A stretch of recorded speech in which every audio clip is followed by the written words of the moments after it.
ఈరోజు SCERT TS సౌజన్యంతో నిర్వహించబడుతున్నటువంటి ప్రత్యేక కార్యక్రమానికి స్వాగతం సుస్వాగతం అందరికీ. ఇది 8వ తరగతి 9వ తరగతి 10వ తరగతి గణిత శాస్త్రానికి సంబంధించినటువంటి అంటే గతంలో ప్రసారమైనటువంటి డిజిటల్ కార్యక్రమానికి సంబంధించినటువంటి సందేహ నివృత్తి కార్యక్రమం అనేది ప్రత్యేకంగా ఒక లైవ్ కార్యక్రమం నిర్వహించబడుతుంది ఇప్పుడు. కాబట్టి విద్యార్థులందరికీ ఒక సూచన ఏంటంటే టీవీ పైన వస్తున్నటువంటి ఒక స్క్రోలింగ్లో వస్తున్నటువంటి నెంబర్ను చూసి మీరు ఫోన్ చేసి మీ యొక్క సందేహాలను నివృత్తి చేసుకోవచ్చు. మరొక విషయాన్ని మీరు దృష్టిలో పెట్టుకోవాలి, మీరు ఫోన్ కాల్ చేసేటప్పుడు అది ప్రశ్న అనేది సూటిగా ఉండాలి. ఆ ప్రశ్నకు సంబంధించినటువంటి అంశాన్ని మీరు మ్యూట్ చేసుకున్న తర్వాత ఏదైతే విషయానికి సంబంధించిందో కాన్సెప్ట్ సంబంధించిందో ఆ భావనను మీరు అడిగినట్లయితే మనకి ఇప్పుడు స్టూడియోలో మనకు విషయ నిపుణులు ఉన్నారు. ఇప్పుడు నా పక్కన శ్రీధరాచార్యులు గారు, వీరు మనకు కూడా సహకారం అందిస్తారు. అదేవిధంగా అటు పక్కన పీడిఎల్ గణపతి శర్మ గారు ఉన్నారు. మనకు ఈరోజు ఈ కార్యక్రమంలో మీకు వచ్చేటటువంటి యొక్క సందేహాల గురించి నివృత్తి చేయడం జరుగుతుంది. అంటే గతంలో మనము ఈ కార్యక్రమం నిర్వహించబడుతూనే ఉంది. మనం గతంలో మనం డిస్కస్ చేసుకుంటున్నప్పుడు ఒక కొన్ని విద్యార్థుల నుంచి మనకు కొన్ని సందేహాలు కూడా వచ్చాయి. ఆ సందేహాల్లో ముఖ్యంగా ఏంటంటే ఇప్పుడు ఎక్కువ మంది విద్యార్థులు ఈ సమస్యను సాధించేటప్పుడు కొన్ని ఇబ్బందులు ఎదుర్కొనడం అనేది వాస్తవం. అది ఎందుకంటే మనం తరగతి గదిలో కూడా మనం విద్యార్థులు మనం గమనిస్తున్నాం. కాబట్టి ఈ యొక్క విద్యార్థులు ఈ సమస్యలు సాధించేటప్పుడు ఆ సమస్యను సాధించాలంటే వాళ్ళు ఎలాంటి స్ట్రాటజీస్ ఫాలో కావాలి, అంటే ప్రాబ్లమ్ సాల్వింగ్ స్కిల్స్ ఎలా డెవలప్ చేసుకోవాలి, దాని గురించి మన శ్రీధరాచార్యులు గారు వివరించాలని కోరుతున్నాను సార్. అందరికీ నమస్కారం. ముఖ్యంగా గణితంలో ఉన్నటువంటి మనకు సాధించవలసిన సామర్థ్యాల లోపల మనకు 5 సామర్థ్యాలు సాధిస్తే గణితీకరణ జరిగింది అంటాం. ఏంటంటే ఒకటి సమస్య సాధన, తర్వాత కారణాలు చెప్పడము, నిరూపణలు చేయటము, అదేవిధంగా గణిత భాషలో వ్యక్తపరచడం ఒకటి, అదేవిధంగా గణిత సమాచారాన్ని ప్రాతినిధ్యపరచడము లేదా గణిత సమస్యలు సాధించినప్పుడు వేరు వేరు భావనలను అనుసంధానించడము అంటాం. ఈ 5 సామర్థ్యాలు సాధిస్తే పిల్లలకు గణితం వస్తుంది అని అంటాం. అంటే కేవలం సమస్య సాధన మాత్రం కాకుండా. అయితే ఇందులో చూసినట్టయితే ప్రతి దాంట్లో కూడా ఏముందంటే సమస్య సాధన అనేది చాలా ప్రాధాన్యత అంతరించుకున్నటువంటి సామర్థ్యం అనమాట. సమస్య సాధన చేసినప్పుడు పిల్లలు చాలామంది ఎక్కువగా ఎక్కడ తెలుసుకోలేకపోతున్నారు, ఎక్కడ అవగాహన చేసుకోలేకపోతున్నారు అంటే చాలామంది పిల్లలు గణితంలో కాన్సెప్ట్ భావన నేర్చుకున్న తర్వాత ఆ భావనను సమస్య సాధనలో అప్లికేషన్ అంటే దాన్ని వినిమయం చేసేటప్పుడు ఆ పిల్లలు ఆ సమస్యను చదవలేకపోవడము లేదా చదవగలగడం జరిగితేనే, అంటే చదవలేకపోవడం వల్ల పిల్లలు సరిగ్గా సమస్యను సాధించలేకపోతున్నారు. ఎప్పుడైతే పిల్లలు సమస్యను చదవగలుగుతారో, అంటే సమస్యను చదవడం అంటే ఇక్కడ ఏంటంటే గణిత భాషను అర్థం చేసుకోవడం, ఇచ్చినటువంటి సమస్యను పిల్లవాడు ప్రతి పదాన్ని అర్థం చేసుకోవడము, ఆ ప్రతి పదంలో ఉన్నటువంటి అర్థాన్ని అవగాహన చేసుకొని ఆ సమస్యను ఏం సాధించాలి, ఏమేమి అంశాలు ఇచ్చారు అనేది ముఖ్యంగా చూసుకోవాల్సి ఉంటుంది. అయితే ఈ దీంట్లో ముఖ్యంగా మనము కొన్ని సోపానాలు చెప్పుకోవచ్చు సమస్య సాధన లోపల. అంటే ఏంటంటే ఫస్ట్ ఇచ్చిన ప్రశ్నను చదవడము, సమగ్రంగా చదవడం. సమగ్రంగా చదవడము అంటే ప్రతి పదాన్ని అర్థం చేసుకోవడము, ప్రతి వాక్యాన్ని అర్థం చేసుకోవడము, ప్రతి సింబల్ అంటే ఏదైతే గుర్తులు ఉన్నాయో చిహ్నాలు ఉన్నాయో వాటిని కూడా అర్థం చేసుకోవడం. రైట్. తర్వాత రెండవ స్టెప్ ఏంటంటే ఏదైతే అవసరము అనుకున్నామో ఆ దత్తాంశాన్ని గుర్తించడం, ఐడెంటిఫికేషన్ ఆఫ్ డేటా అంటాం, రిలివెంట్. మూడవది ఏంటంటే ఏమి కనుక్కోబోతున్నాము, what to be going to found, మనం ఏం కనుక్కోబోతున్నాము అనేది ముఖ్యమైనది అక్కడ అర్థం చేసుకోవాల్సింది. ఈ 3 అర్థమైన తర్వాత అసలు నిజానికి ఈ సమస్యను చదువుతున్నప్పుడు ఇది ఏ భావనకు అనుసంధానించబడింది, ఏ భావన దీంట్లో ఇమిడి ఉంది అనేది మనం పిల్లలు అర్థం చేసుకోగలగాలి. అంటే ఐడెంటిఫికేషన్ ఆఫ్ కాన్సెప్ట్. సో ఈ కాన్సెప్ట్ అర్థం చేసుకోవడం అంటే ఎందుకు అంటున్నానంటే మనము ఆ సమస్యను సాధించడానికి ఒక సూత్రము అనేది అవసరం ఉంటుంది, లేదా ఒక పద్ధతి అనేది అవసరం ఉంటుంది, లేదా ఒక ప్రాతినిధ్యపరచడంలో ఒక సోపానాలు అవసరం ఉంటాయి మళ్ళీ. కాబట్టి ఒక ప్రాసెస్కి వెళ్ళాలంటే ఫస్ట్ మనం ఒక సూత్రాన్ని అర్థం చేసుకోవాలి. ఆ సూత్రం ఏది అప్లికేషన్ చేయాలంటే భావన అవగాహన కావాలి. అందుకని ఐడెంటిఫికేషన్ ఆఫ్ కాన్సెప్ట్, తర్వాత ఫార్ములేషన్ అంటే మనం సూత్రాన్ని రాసుకోవడము లేదా ప్రక్రియను కొనసాగించడము. ఆ ప్రక్రియను కొనసాగిస్తున్న క్రమం లోపల సరిగ్గా మనము ఏదైతే చతుర్విధ ప్రక్రియలు చేస్తూ వస్తామో ఆ తర్వాత ఖచ్చితంగా సరైన సాధన లభిస్తుంది. ఇది ఒక 7 స్టెప్పులు ఉన్నాయి. అయితే గతంలో మనము జార్జ్ పోలే చెప్పినట్టు 4 స్టెప్పుల్లో హౌ టు సాల్వ్ ఇట్ అనేది కూడా మనకు స్ట్రాటజీస్ ఉన్నాయి. ఏ సమస్య అయినా, ఎందుకంటే మనకు సమస్యలు రాతపూర్వకంగా ఉండొచ్చు, సమస్యలు సంజ్ఞాపూర్వకంగా ఉండొచ్చు, సమస్యలు చిత్రపట రూపంలో ఉండొచ్చు, సమస్యలు పట్టిక రూపంలో ఉండొచ్చు. ఏ రూపంలో ఉన్న సమస్యలైనా ఫస్ట్ సమస్యను చదివి అర్థం చేసుకొని దాంట్లో దత్తాంశాన్ని గుర్తించగలిగి ఆ దాంట్లో ఉన్న భావనను గుర్తించగలిగితే సమస్యను సాధించడంలో పిల్లలు ఏమాత్రం వెనకపోరు. గణితం పట్ల ఆసక్తి, అభిరుచి కూడా పిల్లలకు కనబడుతుంది. చాలా చక్కగా చెప్పారు. దీనివల్ల విద్యార్థుల్లో మంచి వాళ్ళకు ఎంకరేజ్మెంట్ కూడా వస్తుంది. అంటే అంటే మేజర్గా మన శ్రీధర్ గారు చెప్పినటువంటి విషయం ఏంటంటే first read the problem comprehensively, అంతే కదండి. అంతే. సో తర్వాత ఏంటంటే ప్రాబ్లాన్ని అండర్స్టాండ్ చేసుకోవాలి, అండర్స్టాండ్ ద ప్రాబ్లం. తర్వాత ఏంటంటే ఆ సమస్యలో ఇచ్చినటువంటి యొక్క దత్తాంశం ఏంటి, what is the given data, okay, that need to be identified. So identification of the given data. So తర్వాత నెక్స్ట్ ఏంది, అసలు ఏంటి, ఏం కనుక్కోవాలి, what is to be evaluated or what is to be found. So తర్వాత చెప్పింది ఏంటంటే వారు చెప్పింది మనము ఏదైనా సరి అయినటువంటి యొక్క ఫార్ములా ఎన్నుకోవడం కానీ లేకపోతే సరి అయినటువంటి పద్ధతి కానీ, ఎందుకంటే అన్నిటికీ ఫార్ములాస్ ఉండకపోవచ్చు కదండి. కాబట్టి మీరు చెప్పిన ప్రకారం ఏంటంటే ఏదైనా సరి అయినటువంటి యొక్క పద్ధతి, మెథడ్ ఎన్నుకోవడం, ఎన్నుకున్న తర్వాత ఆ మెథడ్ ను కొనసాగించడం కూడా ఒక ప్రక్రియగా తీసుకోవాలి. అది చాలా ఇంపార్టెంట్. ఆ కొనసాగించేటువంటి యొక్క సందర్భంలో మనకు చతుర్విధ ప్రక్రియల యొక్క భావన ఇంపార్టెంట్. కాబట్టి ఆ చతుర్యుగం చాలా చక్కగా చెప్పారండి. అదేవిధంగా అది సింప్లిఫికేషన్ కూడా ఇంపార్టెంట్. ఎందుకంటే మనకు ఎవాల్యుయేషన్ లో కూడా మనం అదే ప్రాసెస్ తీసుకుంటున్నాం. పిల్లలు మీరు ఏం సందేహం పడలేదు. ఎవాల్యుయేషన్ అంటే మీరు పేపర్లో పరీక్ష రాసిన తర్వాత కూడా మనం అదే పద్ధతి తీసుకుంటాం. ఏ విధంగా భావనలు గుర్తించారు, ఏ విధంగా దత్తాంశాన్ని గుర్తిస్తున్నారు, ప్రాసెసింగ్ ఏ విధంగా చేస్తున్నారు. జవాబు తప్ప రైట్ అనే తర్వాత విషయం. మనం సాధించవలసినటువంటి కొనసాగించవలసిన సోపానాలన్నీ సక్రమంగా కొనసాగించగలిగితే సమస్య సాధన ఖచ్చితంగా వస్తుంది. అంటే పిల్లవాడు వెరిఫై కూడా చేయవలసిన అవసరం, వెరిఫై చేసుకోవాల్సిన అవసరం ఉంది. అది అవసరాన్ని బట్టి. సో థ్యాంక్ యూ సార్, చాలా చక్కటి ఈ విషయం చెప్పారు. ఇప్పుడు గణపతి గారు ముఖ్యంగా ఏంటంటే ఫోన్ కాల్ ఒకటి తీసుకుందాం. ఫోన్ కాల్ తర్వాత మళ్ళీ గణపతి గారు మనకు కొంత విషయాలు చెప్పవలసిన అవసరం ఉన్నది. హలో హలో, మాట్లాడండి, వినిపిస్తుంది. మీ పేరు చెప్పండి. లక్ష్యారెడ్డి సార్. చెప్పండి సార్, నాకు mensuration trigonometry exercise 11.1 fourth problem sir. Definite గా మీకు మీ ప్రాబ్లం వస్తుంది. ఇప్పుడు దాని గురించి ఇప్పుడు డిస్కస్ చేయబోతున్నారు సార్ ఇప్పుడు మీకు. కాబట్టి చాలా చక్కటి ప్రశ్న అడిగారు మీరు. డెఫినెట్ గా మీకు ఇప్పుడు ఆ ప్రశ్న సార్ చెప్పడం జరుగుతుంది. సార్ గణపతి గారు, విద్యార్థులందరూ కూడా గత వారంలో మనకు ట్రిగ్నోమెట్రీ గురించి చాలా ఎక్కువగా మనం డిస్కస్ చేయడం జరిగింది. అయినప్పటికీ కూడా విద్యార్థులు ఇంకా దానిపైన అనుమానాలు చెప్తున్నారు. కాబట్టి నాకు తెలిసినంత వరకు ఇంకా మనం వాటిపైన ఇంకా ఏమన్నా ఏరియాస్ ఏమన్నా కాన్సన్ట్రేట్ చేయవలసిన అవసరం ఉందా? ఎలాంటి ఏరియాస్ చేస్తే విద్యార్థులకు అసలు త్రికోణమితి మీద మంచి గ్రిప్ వస్తుంది, అదేవిధంగా పరీక్షలో కూడా మంచి పర్ఫార్మెన్స్ చేయగలుగుతారు, వాటిపైన భయం కూడా పోతుంది, ఎలా పోగొట్టగలగాలి, ఇంకా మనం ఎలాంటి సమస్యలు మనం చేస్తే బాగుంటుందండి?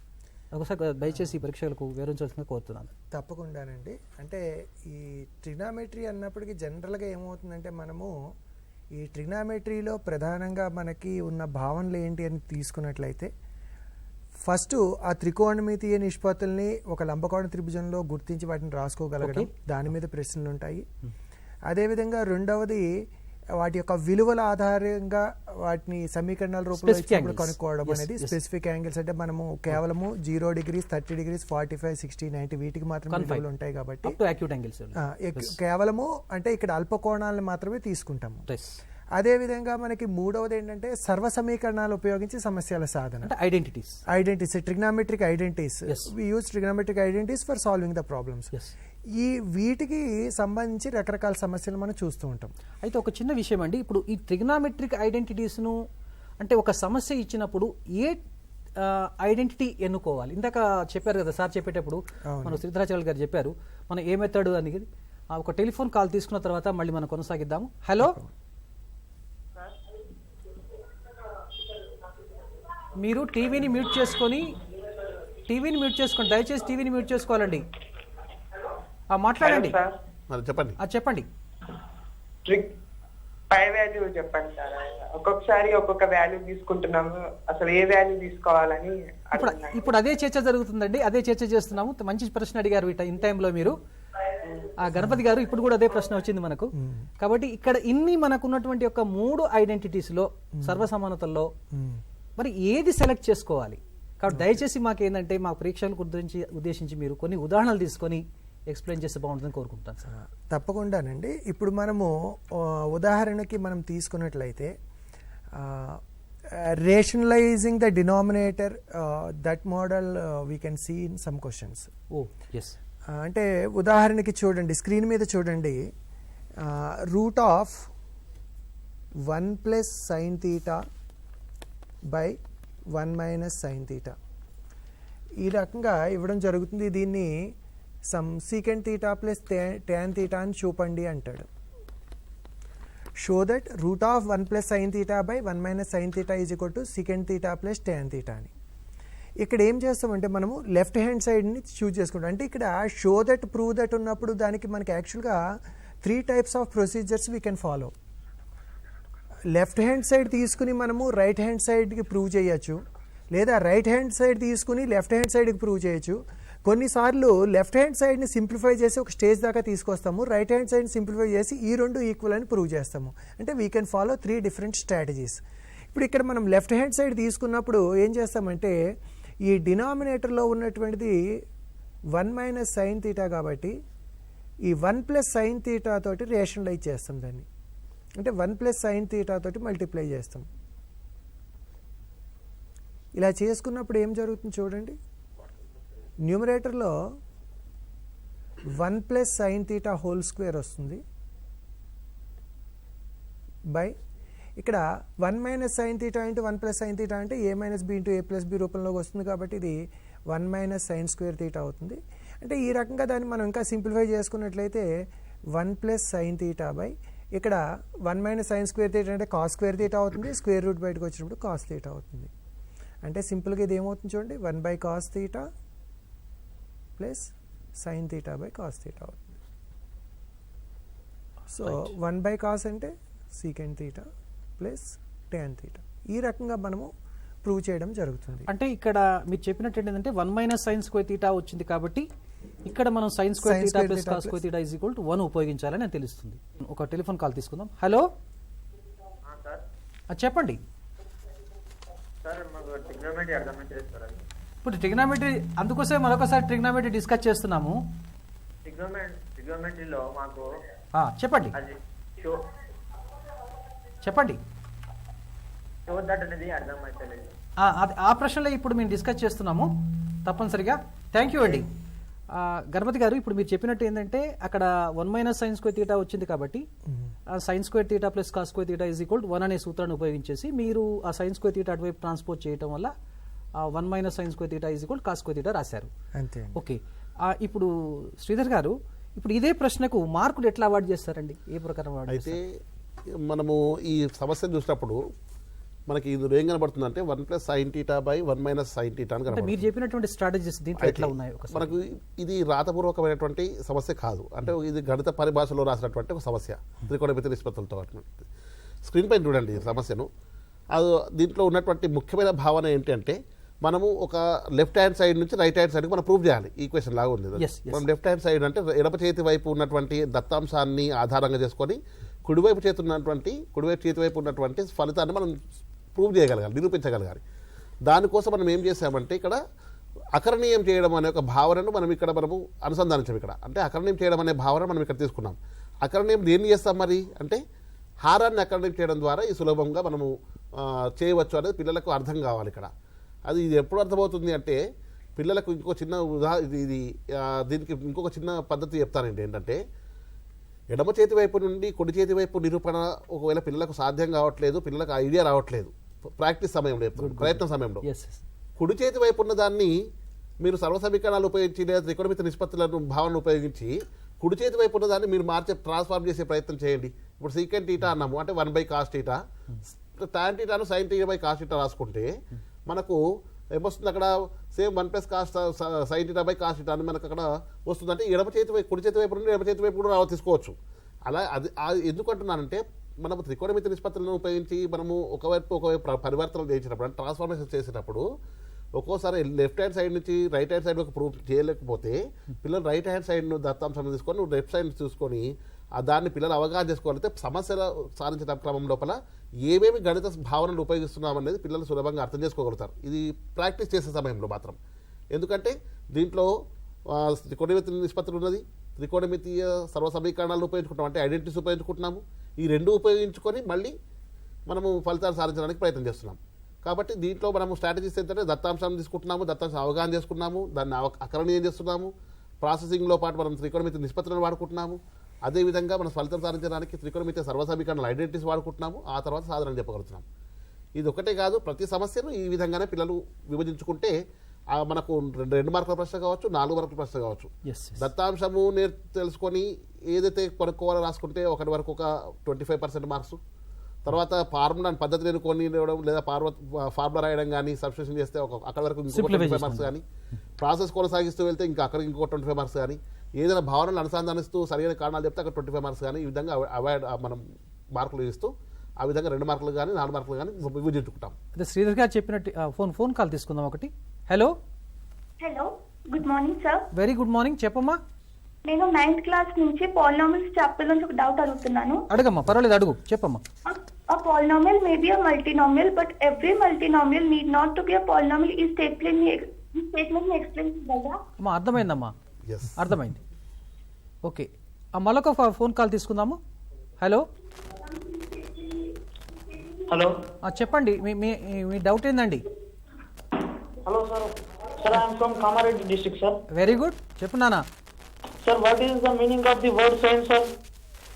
What is the meaning of word sine? Word sine. Okay okay okay okay sine theta. Okay, thank you అండి. సో ఫస్ట్ మొదటి ప్రశ్న తీసుకుందాము.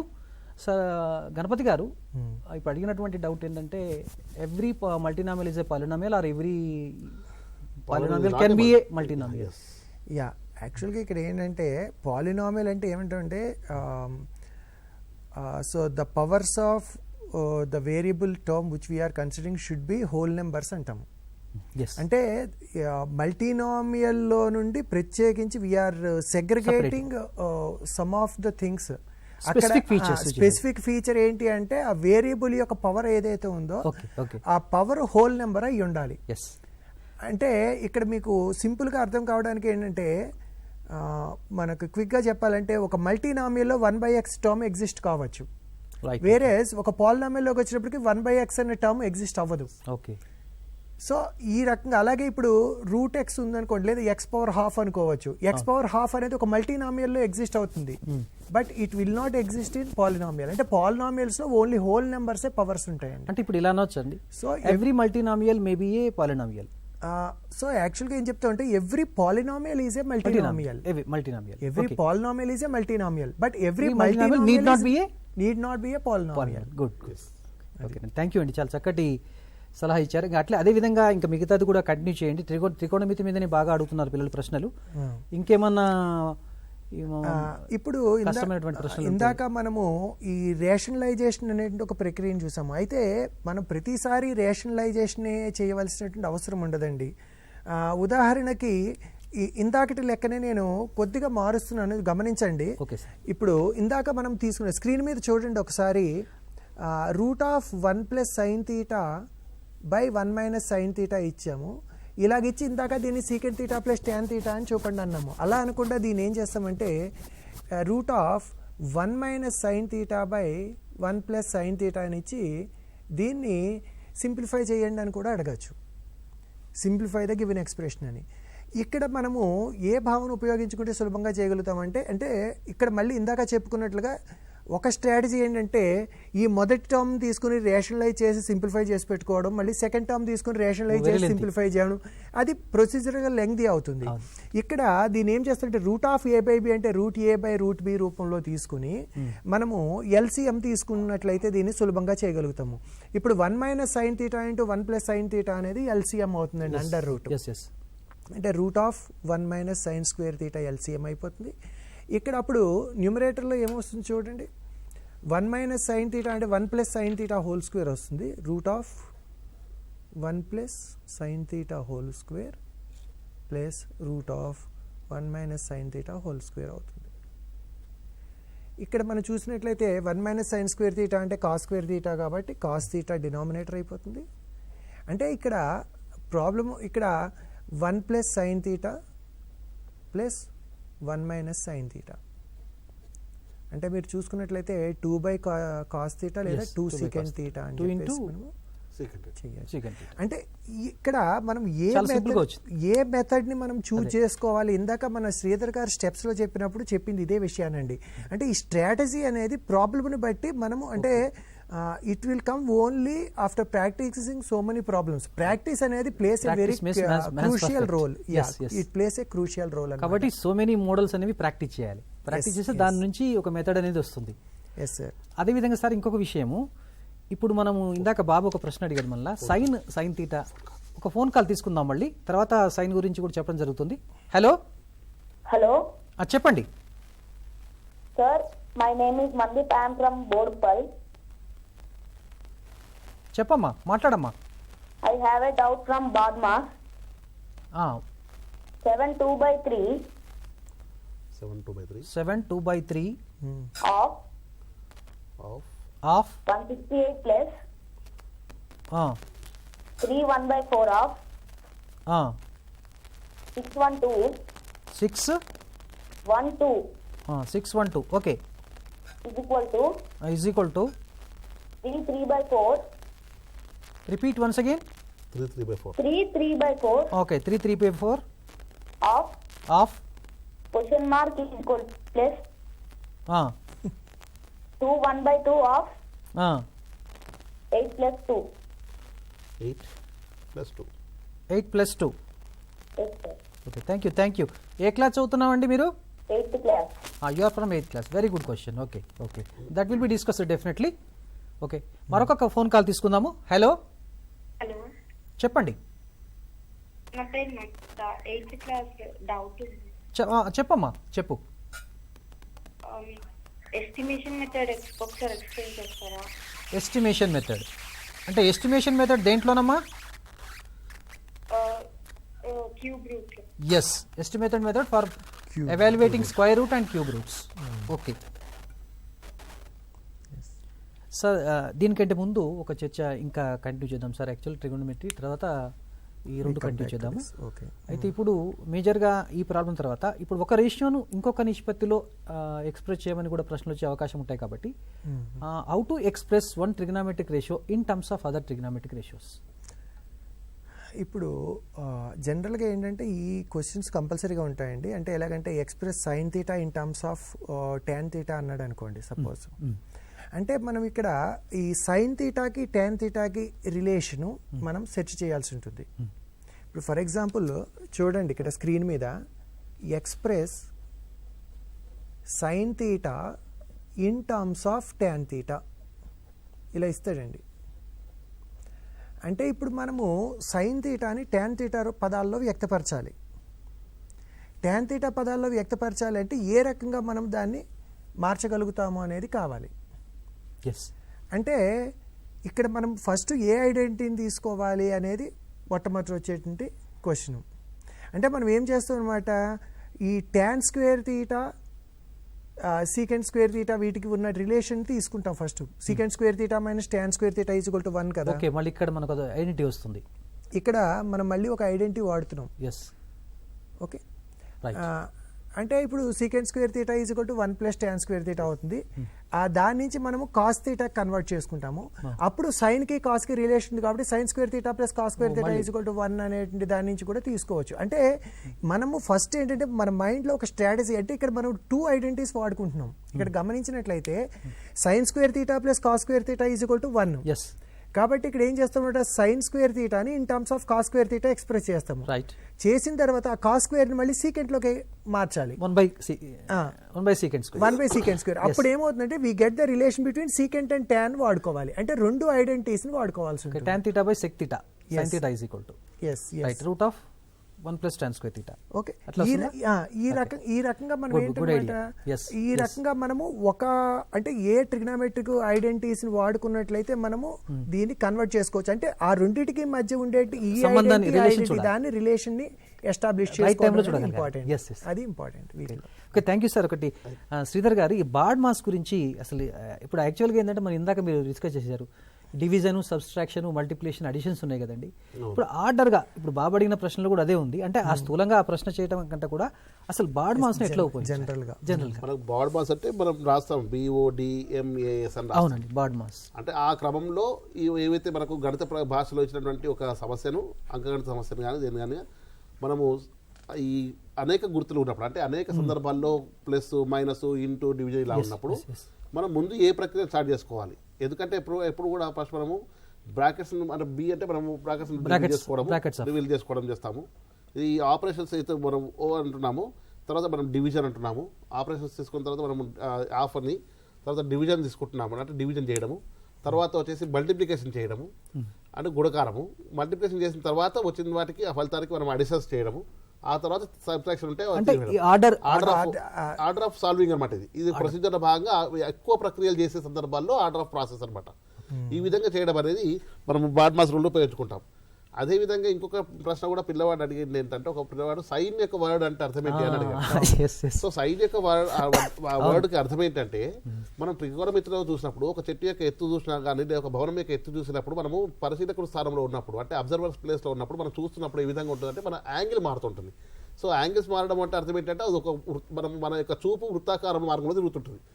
అంటే ఒక వృత్తంలో ఒక జ్యా తీసుకున్నప్పుడు, ఒక రేడియస్ ఒక పాయింట్ వృత్తం పైన పాయింట్ తీసుకున్నప్పుడు అది కదులుతూ వెళ్ళినప్పుడు దాని యొక్క లంబ దూరం కనుక్కోవాలంటే, అంటే నార్మల్గా అనుకోవాలంటే ఒక ఏమంటాం దాన్ని ఆల్టిట్యూడ్ అంటామా, ఆల్టిట్యూడ్ అనొచ్చు. సో మనం ఒక లంబ దూరం కనుక్కోవాలంటే ఒక బిందువు వృత్తంపై తిరుగుతున్నప్పుడు లంబ దూరం కనుక్కోవాలంటే ఏం కావాలి మనకు? ఆసనభుజం ఒకటి ఉంది, అంటే మనకు ఆల్రెడీ ఒకటి జా ఉంది, తర్వాత దాని యొక్క లంబ రేఖ రాసుకొని ఆ లంబ దూరం యొక్క మనము ఆ విలువను కనుక్కోవాలంటే మనకు అవసరం ఏంటంటే పైథాగరస్ థీరం ఖచ్చితంగా అవసరం. సో అక్కడ మనం దాన్ని స్ట్రైట్ మనం ఒక కర్ణానికి గీసుకుంటాం. సో అక్కడ పైథాగరస్ థీరం ఉపయోగించి మనం చేయడం వల్ల ఈ ఎంత కోణం మారుతుంది, అంటే కోణం మారుతున్నప్పుడల్లా లంబ దూరం ఏ విధంగా మారుతుంది, కోణం మారుతున్నప్పుడల్లా లంబ దూరం ఏ విధంగా మారుతుంది, అదేవిధంగా కర్ణం ఏ విధంగా మారుతుంది.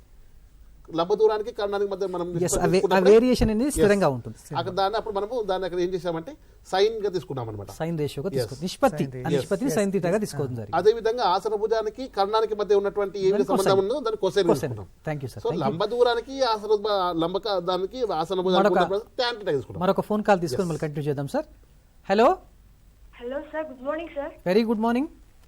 Sir, once explain the rules of similar triangles sir. Okay, rules of similar triangles. Yes sir. Okay Ganapathi గారు చెప్పండి. సరే, ఈ rules of similar phone call తీసుకుందాం. ఇంకొక ఫోన్ కాల్ తీసుకుందాం ఇప్పుడు. హలో చెప్పండి సార్, ట్రిగ్నోమెట్రీ గురించి చెప్పారా కొంచెం, ఫార్ములాస్ గురించి? ట్రిగ్నోమెట్రీ ఫార్ములాస్ చెప్పాలి.